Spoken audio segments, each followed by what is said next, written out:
Hey guys, and welcome back to my channel. Today's video is going to be a review on the Daniel Smith watercolors. I was requested to do this video and I was very pleased to do that, so here we are.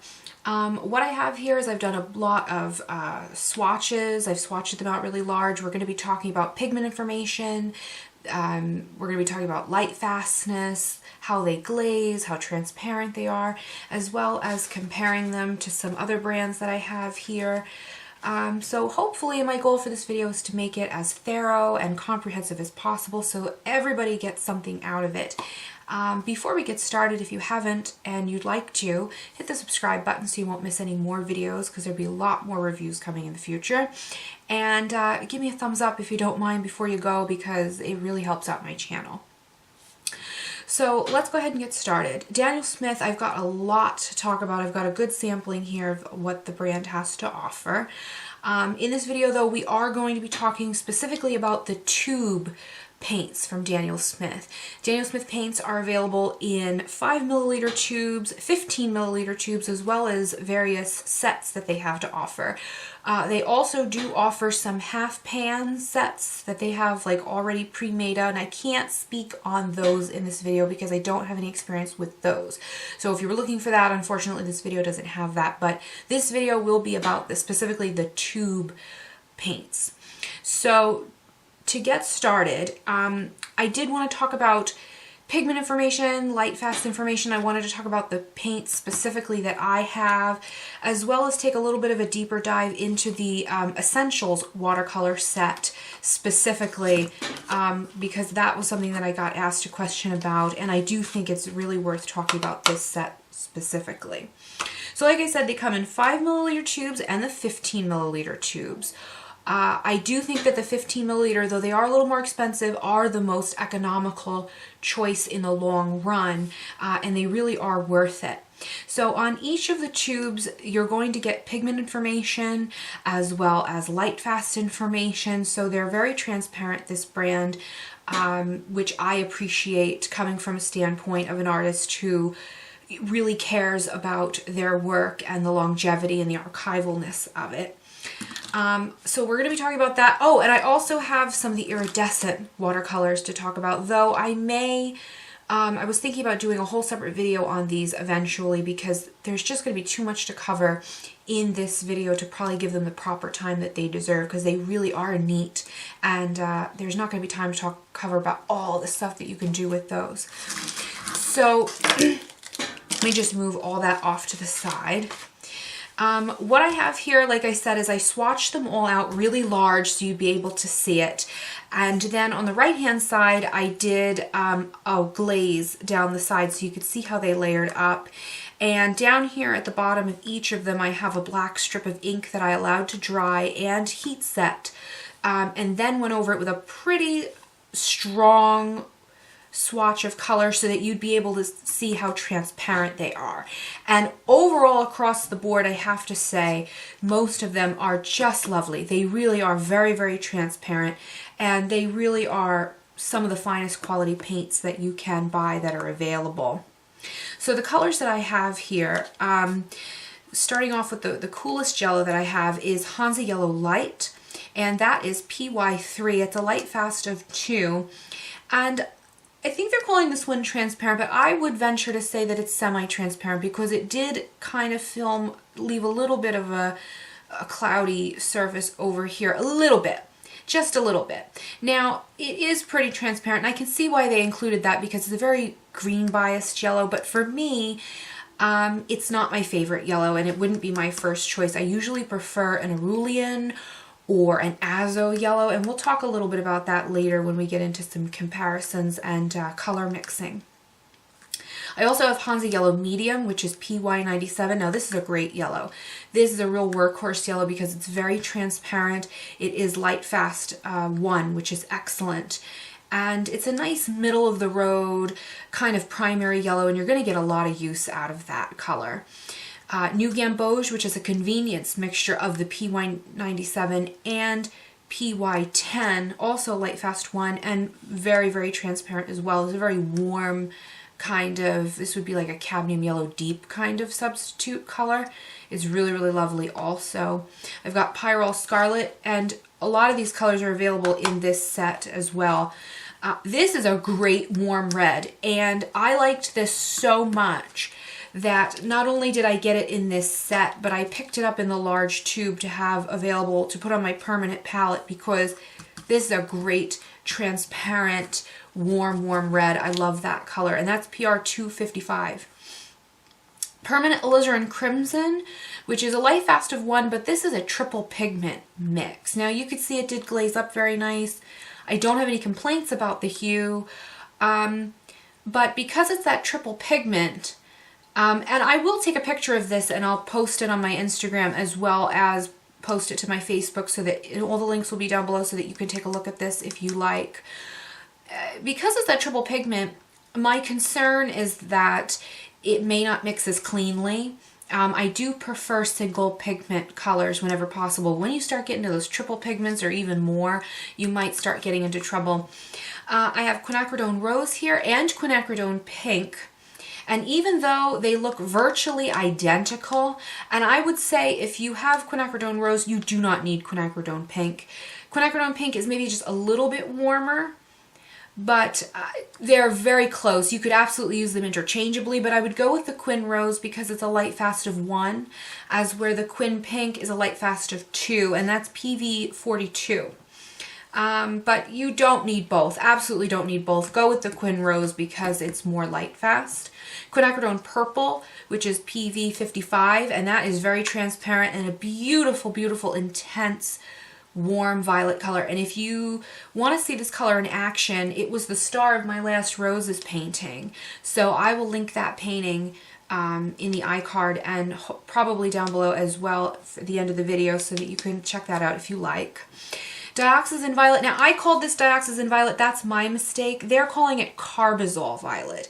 They use these pigment names interchangeably, but they mean the same thing. It's the same pigment, PV23. And you can see that's so pigmented and so strong that it almost looks black. Very transparent, and it is a light fast of 2.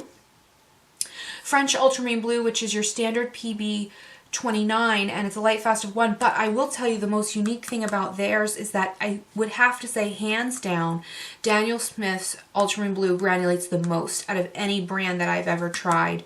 However, it dries harder in the pan, and it's something that I wanted to mention about these. I've let this dry here. You can see, hopefully you can see, it's shrunk away quite a bit. It's very hard, and I prepared some color mixes last night because I want to do some color mixing for this video, and I don't know if you can see, but it's like curled up and dried and like peeling off. Now that doesn't mean I can't re-wet and use this.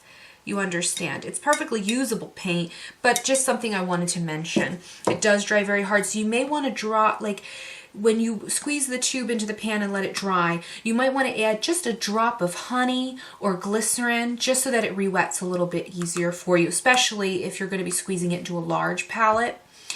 Their Phthalo Blue is beautiful. No complaints about that whatsoever.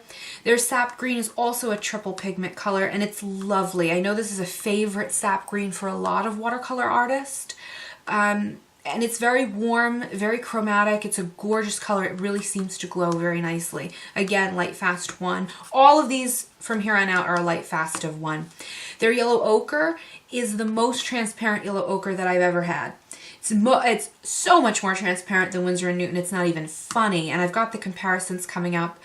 But it's a little bit wimpy. To be completely honest, I was a little bit disappointed. As you can see, it's a little bit wimpy. I would definitely recommend spraying them a good 10 minutes before you start painting so they soften up a little bit, so that you can get the pigment to release a little bit better. Transparent Pyrrole Orange. If you don't have this color, you need this color. It's gorgeous. It's a beautiful, very vibrant, transparent earth red / earth orange. It's really beautiful and unique. And that is P071 or PO71. Pigment Orange 71, yeah, PO71. And then their Burnt Sienna, which is also kind of unique, and it's very granulating as well. But the tone of this, even though it's your standard PBR7, seems a little more pink.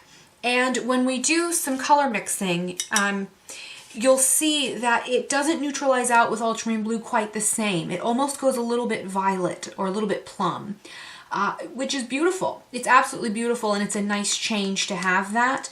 But definitely another one that I wanted to let soften up on the palette a bit first before I begin working with it, because again, I found it to be just a little bit wimpy. But then once I let it soften a little bit and I came back to it, you can see this is the same color here. It did much better. So, but the yellow ochre really didn't. It's a little bit wimpy. It was the only one I was slightly disappointed with. And they have other variations of the yellow ochre also. So something else to keep in mind. And then down here I have some of the metallics, or they're calling theirs iridescent. I've got iridescent antique silver, iridescent gold, and iridescent copper. And they're really fun, and I'm going to show you in a little bit touch on a little bit some of the things that I like to do with them. But you can see they're not super transparent. They covered up the black ink. The copper did completely, but that's not necessarily the point of these paints, so I'm not holding that against it.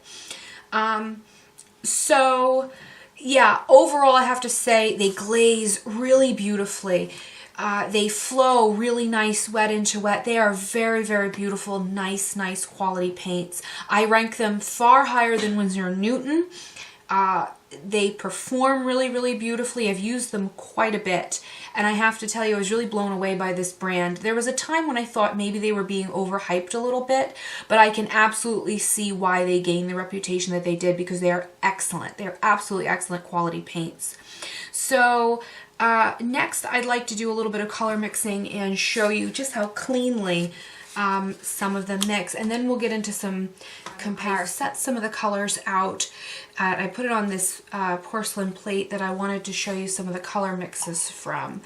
And I did this the night before, and like I said, you can really see that ultramarine blue really like curled up quite a bit. That can be a little bit hard on some of your softer brushes, but you know, it seems perfectly usable, so I really, no complaints, but maybe you might want to add just a drop of honey or glycerin, like I said, especially if you're squeezing it into a larger palette. Now, I don't know if you're going to be able to tell, but as I mix the ultramarine blue with the burnt sienna, I'm used to getting a very neutral gray and even black in a higher concentration. But here, what I'm achieving, it definitely seems to pass, you know, for a gray, and it will work, but it almost has like a little bit of plum kind of undertone to it. It doesn't neutralize out 100% the same because of that burnt sienna. It's so unique. It's so unique, that burnt sienna, and I think it's just beautiful. Now, I do think they sell other burnt siennas also, but there's the neutral that you can get from those two colors. I did want to show you a violet. So I've got the quinacridone rose and ultramarine blue, again being a little careful with that ultramarine blue because it dried really hard, but look at that violet. I hope you're going to be able to see that on camera. So intense, look at that. It's just glowing. It's absolutely gorgeous. And that's going to granulate quite a bit because it has that ultramarine blue in it, and I'm going to mix more of the quinacridone rose in it so you can see the warmer variation of that. Absolutely lovely. Look at that. It's gorgeous. Now, like I said, these are all highly, highly transparent. I've had no issues with any of them. And you want that. That's important when you're looking for a quality watercolor paint, because one of the most unique qualities about watercolor is that light refraction that you get when the light shines down through those transparent layers of paint and it bounces off the surface, the white of the paper, and it comes back to you. You really get that glow that watercolor is known for. And you can't get that if you're working with a paint that's chalky or opaque in nature. So these are really excellent. Here I have the New Gamboge and the Pyrrole Scarlet, and just look at how gorgeous of an orange that you can get. Beautiful. Absolutely beautiful. Look at that. That's so intense. Even though that New Gamboge is 2 pigments. It's a convenient mixture. It definitely didn't affect its ability to produce a very bright, clear mix. So that is lovely. That's absolutely gorgeous. And then last, I wanted to mix a green from my cool yellow, which would be the Hansa Yellow Light, and the phthalo blue. And you can see just how clean of a green that is. Probably too intense to use in most applications, but there it is. Let's try and get a little bit more of the blue in that also.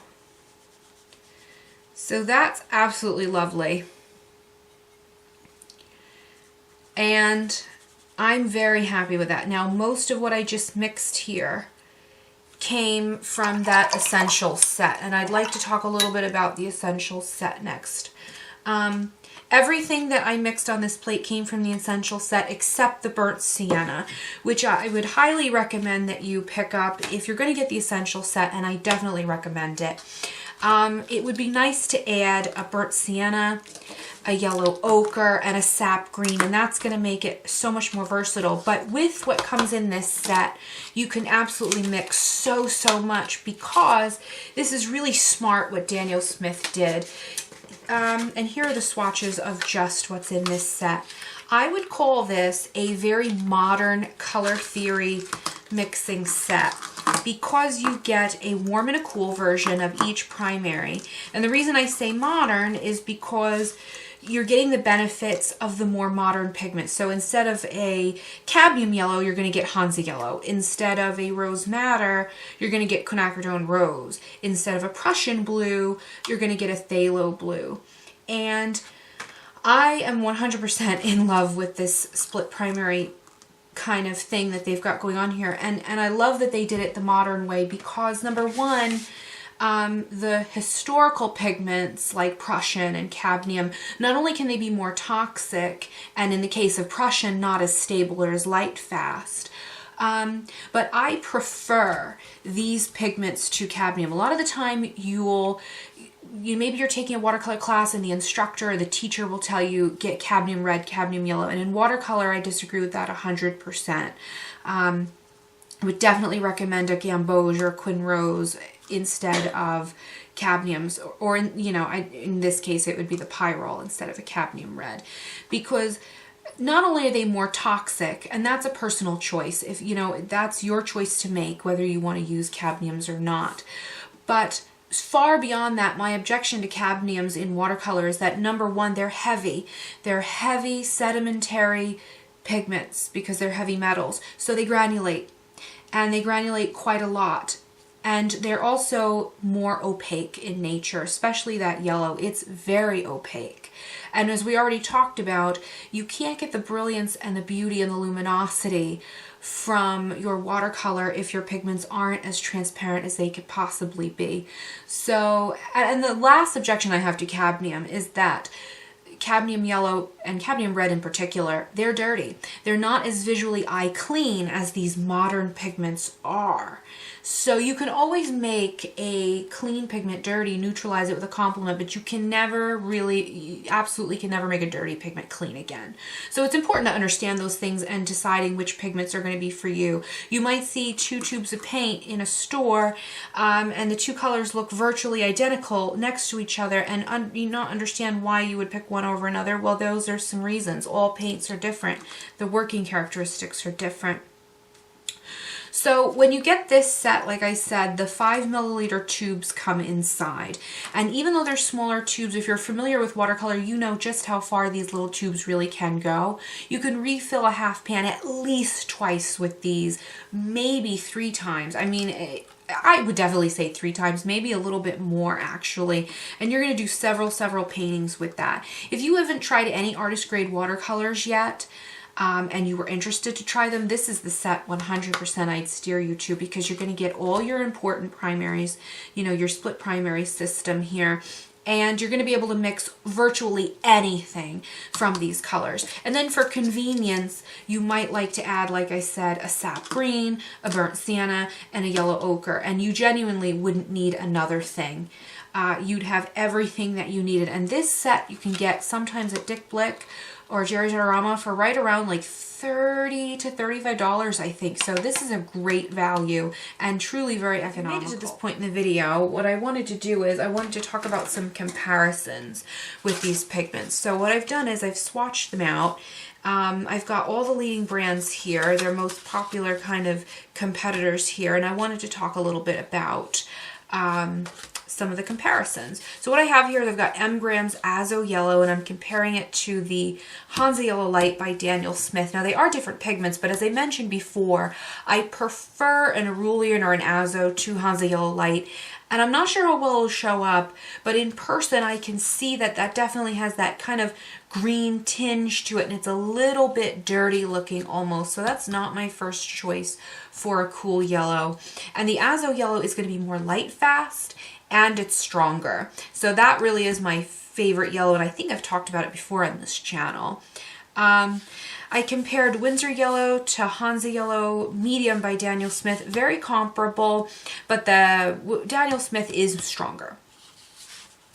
I compared Winsor Newton's Winsor Red with the Pyrrole Scarlet, and their Pyrrole Scarlet from Daniel Smith you could tell is quite a bit warmer, and it is the most vibrant, clear, transparent, warm Scarlet Red of any brand that I have. It really is a favorite of mine. Winsor Red, they are usually calling that the warm red in the sets that they offer you, but it's got bluish undertones and it's going to mix a dirtier orange. It's not going to mix as cleanly, so the Daniel Smith wins it. French Ultramarine here, I've got the 3 brands swatched out, and they are different. I've got the Daniel Smith, the Winsor & Newton, and the M. Graham. M. Graham is my favorite. They're my favorite watercolor brand, and the blue definitely wins it for me because it's easier to get a darker, more saturated color on that. I do think it's more pigmented. But the key difference, and something to take note of, it's going to be personal preference. The Daniel Smith granulates far more. They're almost opposites in that regard because the M. Graham almost doesn't granulate at all. It's much more subtle. So it's really personal preference. Do you want a more smooth, uniform look, which in realism you probably would want more of? Or do you want more texture? Do you want that granulated look? I like having both. I'll keep both. And the Winsor & Newton is somewhere in between. Nothing wrong with it. Sap greens, we have the 3 to compare here. Now, Daniel Smith, I can see why it's a favorite for watercolor artists because it really does seem to have a luminosity and it glows really beautifully. Got Winsor & Newton here in the middle and M. Graham. Now, even though none of the pigments in the mixture here are supposed to granulate, mine does granulate. It's the only sap green I have that granulates, so that's something interesting to take note of. Winsor & Newton's, I don't really enjoy their sap green at all. I find it very unnatural. Yeah, I don't have much to say about that one, but the Daniel Smith is beautiful, although a little bit warm. Almost a little too toward the yellow in that it can have a tendency to make certain foliage look like it's gone by a little bit if you're not careful with that. Phthalo Blue and Winsor Blue, I've got Daniel Smith, Winsor & Newton, and M. Graham. Very comparable all the way across the board. You can't mess up Phthalo Blue. I say that now, but one day we'll be doing a watercolor review and somebody will mess it up. You watch. Down here I've got Permanent Rose, Quinacridone Rose. Take your pick of the name, but they're all the same pigment. Daniel Smith's Quinacridone Rose is the most toward the magenta of any of the others. It's definitely cooler, but it's very beautiful. M. Graham over here is my favorite. It's the strongest. There's just an extra glow and luminosity to that M. Graham that I can't find and replicate anywhere else. And it's warmer. So if you had one and you were thinking you wanted to try the other, I don't think it would be a waste of your time or money to get both. I think you would use both. They're both different hues. And Winsor & Newton's is very pretty as well. It's the most pink, I think. But it's not as strong as the other brands, truly. Permanent Alizarin Crimson. This comparison is important because They're very similar hues, and you might be able not even be able to tell the difference on camera, but there is a major difference. Daniel Smith is that triple pigment. So it's the PR177, PV119, and PR149, as where M grams is a single pigment hue. It's just the PR264, which is a ruby pyrrole, and that's going to make a big difference in your color mixes. You really overcomplicate the soup when you use a triple pigment color, because it's going to start to mix out a little bit dirtier as time goes on. Trust me on that one. The violet, this is same pigment, PV23. Daniel Smith's is carbazole violet. M gram is dioxazine violet, but they're the same pigment.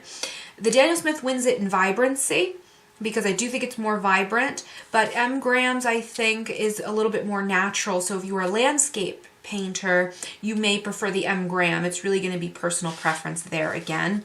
Yellow ochre, I've got the Daniel Smith, the Winsor & Newton, and the M gram. M grams is the most golden toward the yellow, and it is a natural yellow ochre, in opposed to the others, which I believe are synthetic. However, the downside to that is that it may contain, and most certainly probably does contain, some impurities from the earth, such as manganese, but it's in such a small amount I wouldn't even worry about it or second guess it. Daniel Smith is the most transparent, like I said before, but it is a little wimpy. It's a little bit weak, and I find it very hard to get color saturation with it, so it's something to take note of. And Winsor & Newton's, I don't have anything nice to say about it. I'm sorry to be so blunt. It's chalky, it's dull, it's lifeless, very uninspired. I've got nothing nice to say about Winsor & Newton's yellow ochre. I'm sorry, that's my opinion. Burnt sienna, once again, not to be down on Winsor & Newton, but there it is. I mean, you can see it for yourself, and I've got nothing nice to say about it. I'm sorry. So Daniel Smith's Burnt Sienna is lovely. It's absolutely beautiful. It's the most pink, like I said, and it's got the most granulation of all the ones here. Gorgeous color, and I did find that once I had let it soak a little bit, you know, I sprayed it and let it set, it released its color a little bit more. And I like it. It's my favorite burnt sienna. It makes me feel excited, and it makes me feel inspired.